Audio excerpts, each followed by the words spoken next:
It's gotten way too pricey.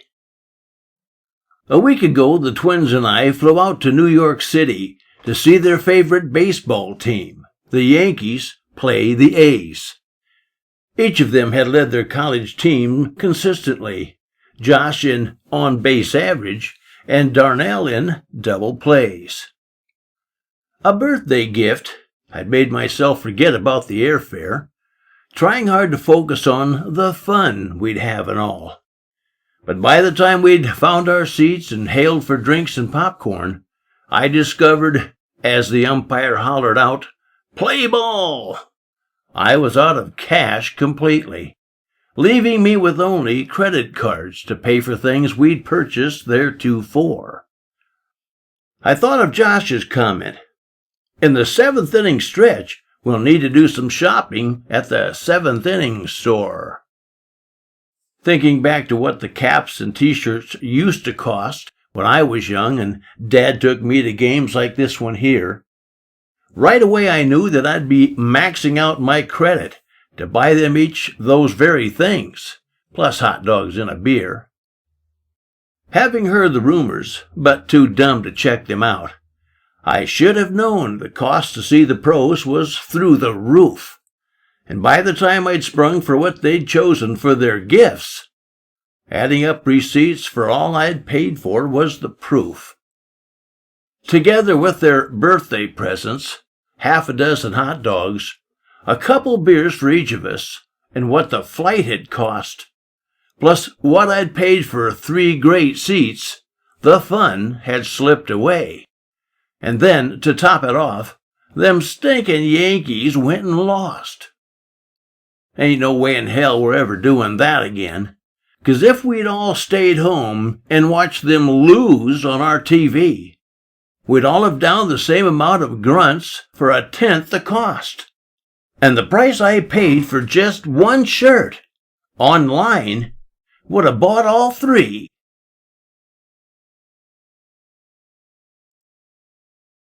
A lot of you will agree with this piece.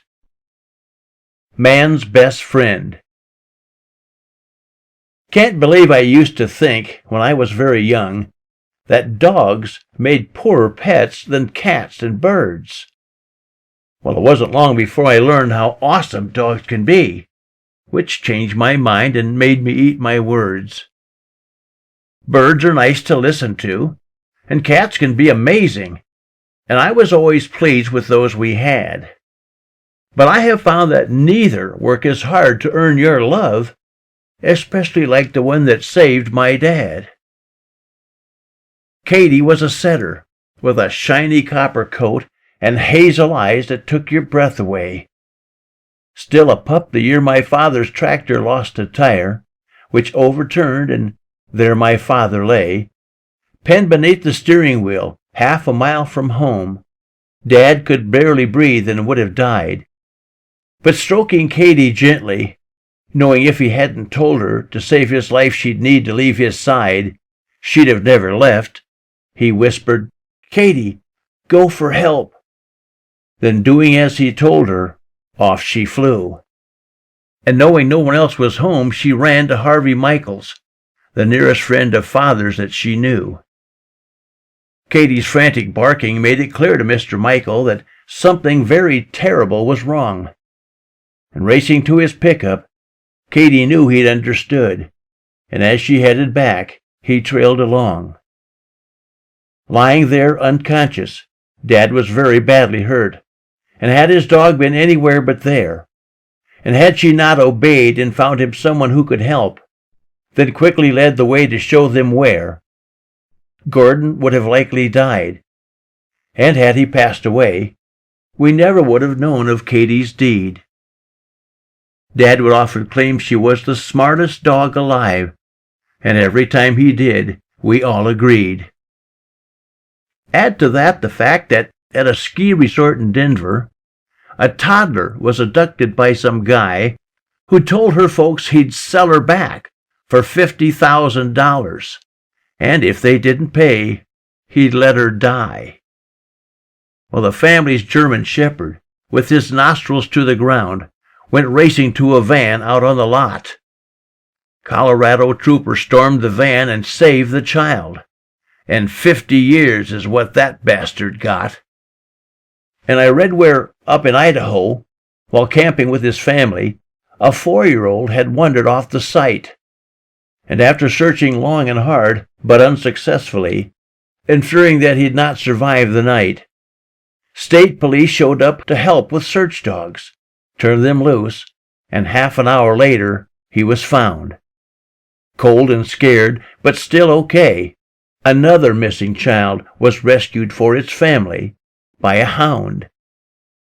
And everyone in Bozeman knows what happened when the Baxters found a big old grizzly in their yard.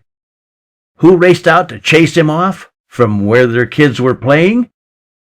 Ron and Peggy's big old St. Bernard. And Merle and Hattie Roth will tell you, dogs are man's best friend. At 65, old Merlin had a stroke. Falling nearly 30 feet while working in their silo, both his back and collarbone were broke. Merlin's Cocker Spaniel saw him fall and had the savvy to race off to the house and fetch his wife. Busted up the way he was, according to the doctor, the dog, by what he'd done, had saved his life. Ain't no doubt about it. Dogs are dynamite communicators, really great at letting people know if and when there's something wrong, then leading those who will help to where it is they need for them to go. Cats, of course, can often make magnificent companions, and birds are nice to look at and to hear. But next to dogs, like those I've mentioned, far as I'm concerned, cockatoos and tabbies can't compare.